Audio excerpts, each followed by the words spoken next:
2024년 5월 5일입니다. 어린이날인데 새벽부터 비가 지금 꽤 오네요.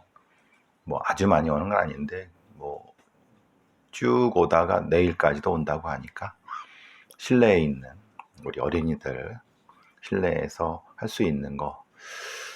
근데 좀 어린이날이 이렇게 비가 오니까 좀 어린이들한테는 좀 그렇네요. 자, 저는 어제 이천에 잠깐 갔다 왔어요.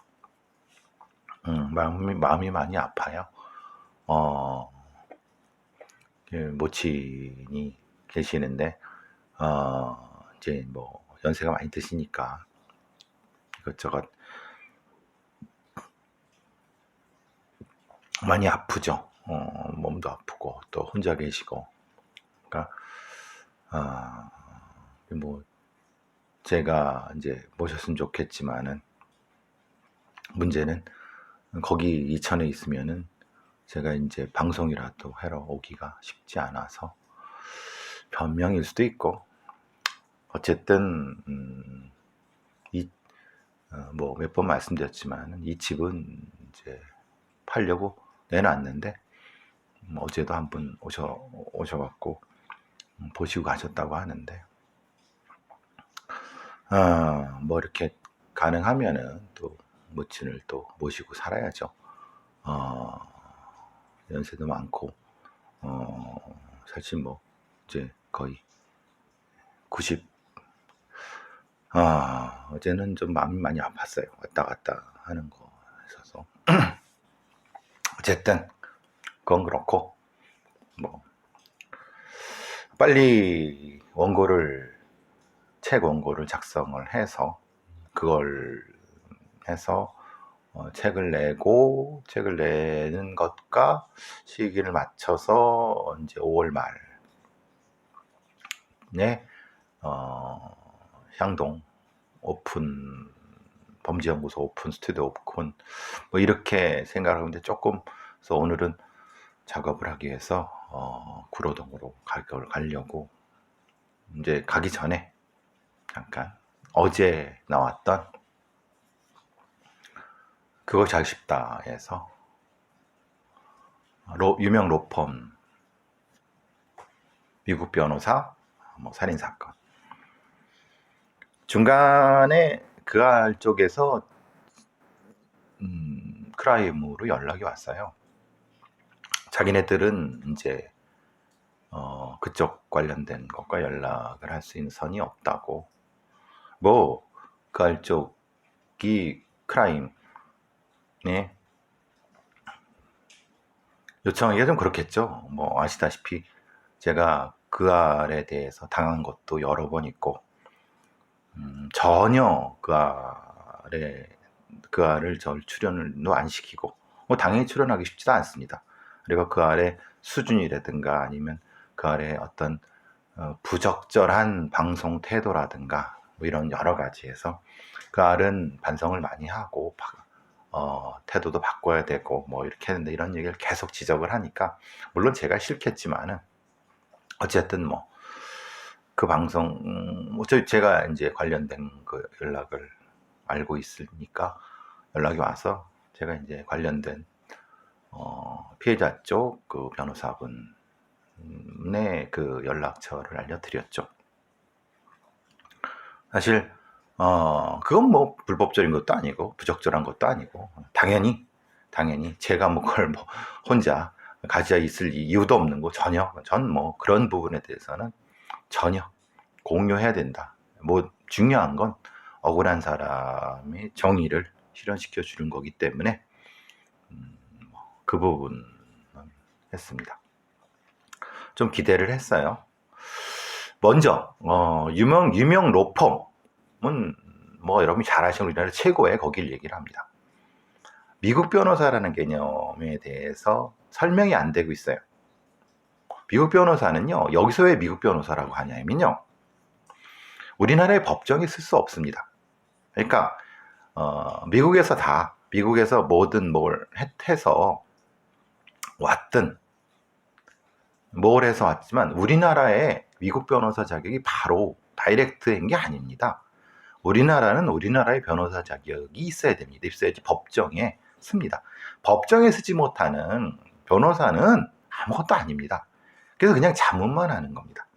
그러니까 왜 제가 이 초기에는 미국 변호사라는 개념을 쓰지 않고 그냥 유명 로펌 뭐 이렇게 한 이유도 그겁니다. 근데 그 개념을 왜 중요했냐면은 실제로 이 범인의 아버지는 말도 못하게 힘이 있고 오선 의원까지 지낸 대단한 사람입니다. 여러분 포트렛 치면 아시지만 제주도 쪽에서 그 이름이 특이성이기 때문에, 그리고 그 범인 결혼식 때 진짜 엄청나게 많은 유명인사들이 왔고 그 정도로 상당히 아시다시피 박근혜 정부의 7인회에 들어갈 정도의 힘이 있는 사람입니다. 그리고 그 사람의 딸 둘이 있는데 딸 둘과 사이들도 말도 못하게 힘이 있는 사람입니다. 판사 출신의 법학전문대학원 교수이기도 하고, 딸도 역시 우리나라의 굴지 최고의 다들 그 소위 말하는 최고 학부가 나왔습니다. 우리나라의 최고 학부. 그리고 그런데 힘이 있는 검사 판사 출신이라고 그러죠. 제 듣기는. 그게 왜 중요했냐? 왜냐하면 어제 나온 것처럼 그 현장에 다 불러들인 거예요. 자기 아버지부터 시작해서 아버지 연결된 자기 매형이죠. 매형도 그렇고. 근데 그게 왜 그러느냐라고 하면은 일종의 열등감. 근데 그 얘기를 안 하니까 거기 시덥지 않은 범죄 심리 전문가라고 하는 사람들, 여자든 남자든 나와서 떠들어대는데 쓸데없는 소리입니다. 그 미국 변호사라는 개념을 이해 못하면은 그 떠들어대는 거 아무 의미 없습니다. 즉 말하자면, 그리고 또 하나는 왜 저도 사실 처음에 얘기할 때 그 범행 현장에 아이가 있었다. 근데 그게 딸인지 아들인지는 몰랐어요. 근데 나중에 알고 보니까 딸은 딴 데 있고 아들이 있었다. 이게 웃기잖아요. 아들은 현장에 있었고 현장에서 범인이 부인이자 그 아이의 엄마, 그것도 생모죠. 친모이자. 그런데 마녀라고 부르게 만들었던, 즉 말하자면 돌아가신 분에 대한 엄청난 비난과 마녀화 이렇게 했던. 그러니까 왜 거기서 아들아이가 보는 앞에서 공격을 했느냐 생각해 보세요. 아이가 없을 때 해도 시간상으로 충분했어요. 그리고 나서 문 닫고 들어가. 그런데 그거를 보게 만들었어요. 직접 눈으로. 그걸 설명을 해야죠. 예? 범죄 심리 전문가라는 레떼르가 아깝지 않습니까? 그것이 쉽다에 나온 소위 자칭 범죄 심리 전문가라는 사람들아, 이 사람들아, 예? 그게 이상하지 않다고 생각하지 않으세요? 예? 그러니까 시덥지 않게 그냥 일반론적인 얘기는 대학원생들도 할 수 있어요. 근데 상황을 보세요. 거기에 아이가 거기 있었어요. 그리고 이거는 생각해 보시면 갑자기 공격한 게 아니에요. 왜? 거기 지금 나온 이 휴대폰 녹음을 풀었잖아요. 풀어갖고 그거 다 현출해갖고 들어보니까 들어와. 여기 가져갈게. 이거 하나밖에 없는데 얘기를 하면서 그때 화가 난 이런 게 아니었어요. 이거 화가 나면서 범인은 자기 고양이를 툭 쳐갖고 자기를 툭 쳐갖고 그것 때문에 막 몸싸매다 전혀 아닌 게 나왔어요. 녹음에는 짐 싸는 피해자의 뒤겠죠. 싸는 거를 해게다 바로. 근데 그걸 아이가 보고 있어. 왜 그러냐면 그때 쓰러진 피해자가 아이를 부르고 신고해 달라고 하고 눈에 보이니까. 하고 얘기하고, 근데 그 범인은 아이한테 한 2분 정도 지나서 그 범행을 하는 과정에 안에 들어가 있어라고 했습니다. 때리는 거 다 보고. 때리는 게 아니라 범행을 하는 걸 다 보고. 왜 그랬을까요? 그건 이 범인이 이 범행의 뭔지를 이해시키려고 하는 겁니다. 즉, 이 여자는 죽어 마땅이고 내가 그걸 너한테 보여주겠다 라고 했고, 그 후에 그럼 그 아이는 생각해 보세요. 그 남자아이, 아들아이는 방 안에 들어가서 뭘 했겠습니까? 자기 엄마가 죽어가는데 그걸 듣고 보고 하게 했다는 것. 그 다음이 더 참혹하지 않습니까? 왜냐? 그 뒤에 자기 아버지한테 전화를 하고 자기 매형한테 하고 거기로 딸아이를 굳이 현장으로 데리고 왔어요. 뭐가 이상하다고 생각하지 않으세요? 그거를 심리적으로 그 범행 현장 분석에 범행 현장에 관련된 피해자 관련인, 범인 관련인, 그리고 관련된 이것을 일종의 구경하고 참관하게 하는 그 심리적 이유. 이게 중요한 겁니다. 그 딸아이한테 직접 손을 끌고 들어와서 그게 다 CCTV에 찍혀 있습니다. 거기서 그 아버지란 놈이죠. 어떻게 그럴 수가 있습니까? 그 오선 의원이나 지내고 검사도 했던 그 아버지란 인간이 손녀를 그 피가 막 튀고, 예? 그 자기 엄마가 죽은 그거에 자기가 데리고 지입을 했어요. 자기가 데리고 오라고 그걸 보여줘요? 야, 이건 인간 새끼도 아니다. 그러니까 그 새끼나 그 애비나 이런 소리가 나오는 거 아닙니까? 이게 인간입니까? 생각해 보세요. 아니 차라리 아이들을 딴 데로 이렇게 해야죠. 자기 엄마가 피가 철철 나고 거기서 죽었잖아요. 그걸 굳이 아이들한테 보여줘야 될 이유가 뭡니까? 그러니까 이거에 대한 설명이 필요합니다. 아들아이는 거기 현장을 보게 했고 직접 죽이는 모습을 보게 했고, 딸아이는 나중에 그걸 보게 했어요. 이걸 설명을 해야 되는 겁니다. 엄청난 열등감을 가지고 있는 범인이 왜 외형이든 누나든, 그리고 그 나중에 그 자기 그 지인이라고 하는 범인 지인이라고 하는 사람이 얘기하지 않습니까? 왜 제가 저기 저 로펌에 들어간지 모르겠다. 저기 들어갈 애가 아닌데 저기 들어가서 제가 저런 실력이 있는 애가 아니다라고 해버리니까. 그러니까 쉽게 말하면 그거지 않습니까? 지 애비가 거기에 뒷구멍을 넣었다는 얘기 아닙니까? 그 얘기가. 그러니까 못 적응하고 왜 바깥을 돌고 그것이 결국은 이렇게 된 거 아니냐.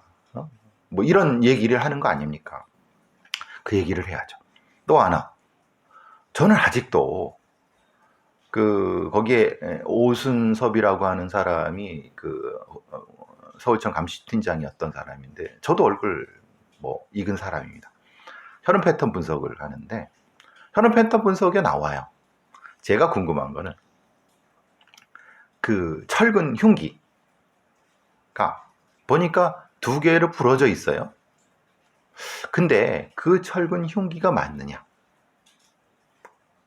잘 보시면 아시겠지만 고양이 장난감 철근에는 뭐가 있어요? 앞에 끈 같은 게 달려 있어요. 그러니까 이거를 잡고 쳤다고 하더라도 작은 다른 형태의 천이 나와요. 그러면 이게 정지 이탈 흔이라든가 아니면은 이 상처 자체의 모양이 다를 것이고, 이것이 그거를 비교해 봤나요? 그래서 왜 계속 쌍절곤이라는 얘기가 나오는지가 저는 의문이 풀렸어요. 왜냐? 그걸로 되나? 그걸로 저렇게 해서 저렇게 죽을 수가 있느냐? 글쎄요. 한번 해보죠. 감식팀이 한번 그렇게 해보죠. 거기를 공격해갖고. 가능한가? 저는 그 막대기를 보고 이건 아닌데 왜 변호사 애들이 계속 이게 고양이 장난감이라고 얘기했고 이랬는지 알 것 같고, 얘네들이 뒤치기를 하려고 하면은 이 고양이 장난감에 묻은 천 부분을 설명을 하게 되면은 아마 뒤치기가 됐을 것 같은데, 문제는 이제 어제 그저께도 제가 말씀드린 것처럼 아마 아이폰이겠죠. 아이폰의 번호를 못 풀 줄 알았나 봐요. 그죠? 그런데 사실은 그 아이폰도 풀 수 있는 방법이라고 하는 것은, 그걸 안을 아이폰의 그 메모리 부분을 들어가서 거기서 그거를 복제하고, 근데 그 과정에서 초기화가 돼 버릴 수 있어요. 아주 위험하죠. 그러니까 아마도 이 피해자 쪽은 그걸 확신을 못했던 것 같고요. 근데 아마 제 생각은 확신이 아니라 이미 다른 쪽을 통해서 시도를 한 것 같아요. 이 시도는 아마 그 포렌식이 검찰청이나 경찰청 포렌식이 한 건 같진 않아요. 그래서 이제 아마 다른 눈길을 딴 쪽으로 돌리는 어떤 것이 필요하지 않았을까라는 생각을 해요. 뭐 이건 법을 어기는 것도 아니기 때문에 뭐 굳이 뭐 제가 숨길 것도 없고, 그만큼 이 피해자 쪽이라든가 이런 데에서 너무나도 억울하고 너무나도 분노했던 지점이었고, 반드시 정의를 실현하고 이 범인의 그 추악한 거짓말과 이걸 찾아냈는데 그렇게 하려고 했던 것 같아요. 결국은 지금 그렇게 되다 보니까 그쪽 범인 변호사 쪽은 저거 증거 능력 없다라고 막 떠들어대는데, 근데 저 정도의 이 피해자의 목소리나 범인의 목소리가 들어가 있고 그러면 그게 증거 능력이 없을 수가 있겠습니까? 실제로 그 상황을 보면은 그냥 거의 뭐 마지막 역전 카드가 나온 거죠. 이제 남겨진 의문, 쇠막대기가 맞나? 혹시 쌍절곤인데 쌍절곤을 이놈이 그 시간 동안 숨겨놓고 다른 걸로 바꿔치기 한 건 아닐까? 이 부분을 수사가 했느냐? 첫 번째. 두 번째, 그 과정에 다른 조금 모종의 힘이라든가 어떤 압력이 작용했는가? 이건 조심스럽습니다. 그죠? 그 다음, 이 범인이 그러니까 이제 이 범인이 범행을 하는 과정에서 언제 절명을 했냐? 7시 20분으로 절명을 했는데, 사실 저는 그것보다는 본인은 그러죠.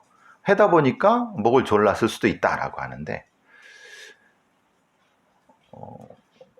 이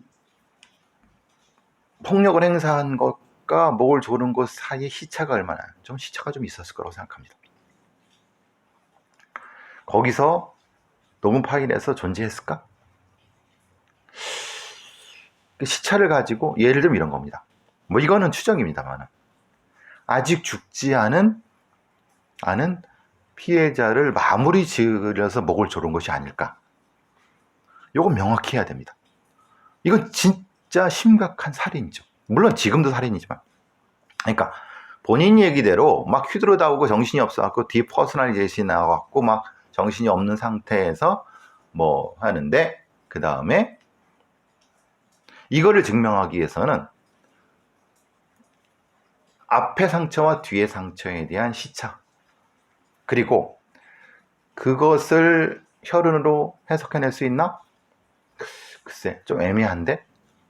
그러면 그 중간에 자기 아버지를 부르고 다른 사람을 불렀을 때 그들의 역할은 뭐였지? 그들의 역할은 결국은 뭐 자기 아들 보니까 정신이 나간 것 같고 뭐 좀 유리한 쪽으로만 해석하는, 그게 아니라 다른 물적 증거는 뭘까? 이런 것도 찾아봐야 될 것 같고, 이 범인은 지금 상태로 봐서는 뭐 굉장히 심각하게 이 자기중심적성이 강한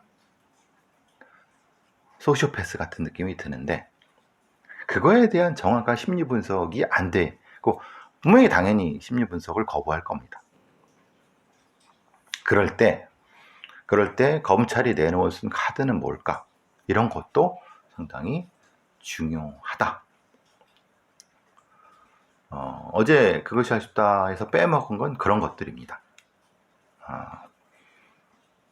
사실 뭐 거기서 얘기하는 이 범인에 대한 분석은 너무 수준이 낮아서 그 전문가라는 사람이 내는 건 별로 뭐 값어치가 없고, 이 범죄 행동과 연결된 형태의 폭력성과 폭력성의 전환에 대한 얘기를 해야죠. 그게 중요한 거죠. 그리고 그것이 과거에 나타난 여러 가지 그 이혼 사유 뭐 이런 걸 할 때 나타나는 폭력성과 약간 스토커 기질과 이런 것들을 연관해 갖고 하지만 사실은 피고인 변호사 쪽은 많이 배제를 할 겁니다.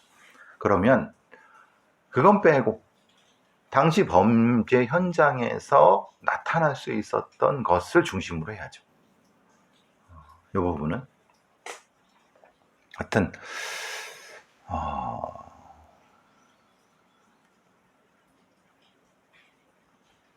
다시 한번 돌아가신 분의 명복을 빌면서, 사실 그건 뭐 그것이 아쉽다 해서 좀 애매하게 처리를 했어요. 뭐 아이들 면접 교섭권이라든가 아니면 이런 얘기들을 하잖아요. 글쎄요, 이것이 그 이혼하는 남성의 면접 교섭권이라든가 아니면 뭐 상대방의 악마와 이런 것과 연결이 되는가? 일반론적으로는 유사하죠. 그런데 이 사건은 그거에 비해서는 더, 그러면 아예 그런 시스템적인 거를 얘기를 하든가, 좀 어정쩡하게 얘기하다 보니까 중요한 주목할 바가 뭐야? 그런 어떤 문제가 제기가 되고 있는 것 같습니다. 조금 더 얘기를 좀 더 하면서 얘기를 좀 더 해보도록 하겠습니다. 이게 그래서 개인의 일탈? 아니요. 그러니까 이걸 이혼하는 부부 사이에 벌어지는 어떤 것으로 그것을 일단은 해석하려고 했는데, 그러면 그렇게 되면은 오히려 피고인을 더 어떻게 보면 도움이 될 수 있는 부분이거든요. 그건 해석 방향이 잘못된 겁니다. 엉뚱한 대로 흘러버린 거예요. 항상 그것에 따라 제가 비판하는 이유가, 범죄를 분석하네, 범죄 분석해. 근데 답을 지들이 능력이 없어 못 찾으니까 엉뚱한 대로 똥통으로 빠져버리는, 결국 그 문제가 지금도 나타난 것이 아닐까라는 생각이 들어서, 어쨌든 그 얘기는 뭐 나중에 다시 한번 하고, 현직 경찰이 정명석 JMS 성범죄 증거인멸 수사 때마다 도왔다라고 하는 그것 때문에 감찰에 착수했다. 이름이 주수호라고 합니다. 신도명, 이게 주를 수호하라는 거예요. 예명이죠, 예명. 다시 말씀드리지만 이런 놈들은 반드시 발본색원 해내야 됩니다. 어떻게 이런 놈들이 있을 수 있습니까? 자, 이영복 기억나시죠? 이영복, 이 강도살인 강도살인. 그러니까 양주 다방업주에 대해서 강도살인. 이놈이 근데 이런 얘기를 했나 봐요. 이용복 변호사가 피해자의 팬티에서 정액 반응이 나오고 피고인의 DNA가 나온 것은 맞다. 그런데 그 정액이 피고인의 것이라고 판단할 수 있는 증거는 없다라고 얘기를 한 거예요.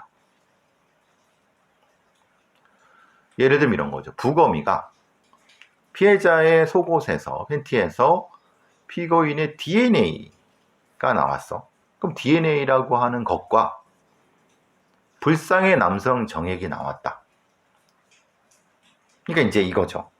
그럼 이렇게 얘기를 했어야 되는 거죠. 이영복의 정액이 나오는데 그 속에 DNA가 이영복 것이다 라고 하면 빼도 박도 못하죠. 그런데 이영복이 얘는 이거예요. 자기가 팬티를 만졌다. DNA가 나오겠지. 그런데 그 정액은 누구 건지 모르니까 자기는 만졌던 성추행의 것은 인정한다. 그런데 불상의 DNA가 나오니까 그게 내게 아니지 않느냐 라고 하는 겁니다. 그러니까 그러면 여기에 문제는 뭘까요? 왜 그럼 부검이 혹은 이건 부검이가 해야 되나요? 피해자의 팬티를 감식한 애들이라 그 애와 감식해서 이 DNA와 정액의 DNA. 그럼 DNA를 확정하지 못하는 정액이 나왔다고 하는 것은 그냥 부검이 애들이 피고인의 정액으로 추정된다고만 했어요. 이게 참 뭐라고 하나 황당한 것이 추정이 뭡니까? 추정이. 그럼 부검이는 입을 닥쳐야죠. 부검이가 그것이 어떤 어떤 팬티에서 나온 것이 사실은 두 스팟이잖아요. 그럼 부검이가 말할 것이 아니고 그것을 한 유전자과에서 얘기를 해야죠. 이것은 이 팬티에서 나왔다. 이 부분은 이영복이 맞네? 이 부분은 이영복 것이 아니다. 라고 하면은 여기에서 기소 전략이나 이런 것을 바꿨어야죠. 근데 이렇게 뭐라고 하나 후드려 치려고 하는, 제가 그래서 항상 부검이법이 있어야 된다, 부검이법이 있어야 된다 항상 하는 얘기가 그겁니다. 부검감정서는 이따위밖에 못 써요. 이 새끼들이, 이 부검이 놈들이. 아니 생각해보세요. 피고인의 팬티에서 정액 반응이 나왔고 정액 반응이 있었고 피고인의 DNA가 맞다. 그런데 그러면은 그렇게 얘기를 하거나, 근데 피고인의 DNA가 있었다. 그런데 또 불상에 DNA를 알 수 없는, 추정할 수 없는 피고인 정액이 나왔는데 그거는 피고인 정액이 추정된다라고 해버리면은 이거는 정황상 그럼 분명히 얘가 범인이죠. 근데 이렇게 써버리면은 변호인한테 빌미를 주잖아요. 그러면은 이 부분은 감식반에 감식으로 대치한다 라고 하거나, 아니면 그 부분에 있어서는 명확히 스팟을 찍어서 이 부분은 이렇게 하거나 이따위로 부검 감정서를 써버리면은 이거 어쩌자는 거야 이거. 그럼 이걸 확인하지도 못한 검사는 뭐냐 이 말이에요. 제가 계속 말씀드리지만 포뮬라한 부검이 관련된 규정이 있어야 된다. 지들 마음대로 써갖고 대충 판사가 땡땡 때려주고 검사가 지금 그런 시대 아닙니다. 예? 정신 차리세요 부검이들. 예? 어쨌든